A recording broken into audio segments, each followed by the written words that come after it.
હાલો મિત્રો, આજે છે અમારા ગામમાં ગોમબાર ઉજવણી એટલે બરિયાદેવની ઉજવણી છે. એટલે બધા જ પોતપોતાના ખેતરમાં રોધવા જતા રહેશે. આજે ગામમાં કોઈ રોધ છે નહીં, બધું લઈને આવી ગયા છે ખેતરમાં રોધવા અને ચૂલા હરગાવી દીધા છે જો.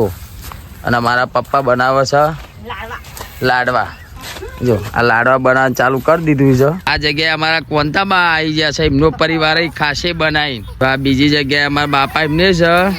આ જો લાડવા બનાવે છે, મારા બા કૈલાસમાં લાડવા બનાવે છે. બરિયાદેવની ઉજવણી છે એટલે લાડવા બનાવજો. અમારા બે ભાભીઓ રોધવા બાટકી હતા રહી, આખો દાડે રહ્યાનું હોજે ઘેર ખાવાનું બની જાય એટલે આવી જાઓ. તો અમારું ઉમેદ કાકા લાડવા બનાવવાનું ચાલુ કરી દીધું છે.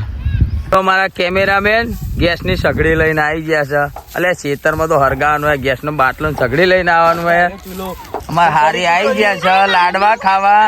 જો લાડવા બનાવે છે, બે હેરી લાડવા જ બનાય. અમારે હાઠું આવી ગયા હંગાત. જો આ ખેતરમાં વાધા વાળા રાજુભાઈ જો બટાકાનું શાક બનાવે છે. લાડવા તો અમારે કોંતામાં બનાવે છે. તો આપણે આવી ગયા છીએ. આજે ગંબાર ઉજવણી છે, ગોમબાર ઉજવણી છે એટલે હવન કરવા આવી ગયા છીએ. ભોણું લઈ મહારાજ હવન કરીએ આપણે. નીચે સારી મેલો એટલે બધું આવી જાય.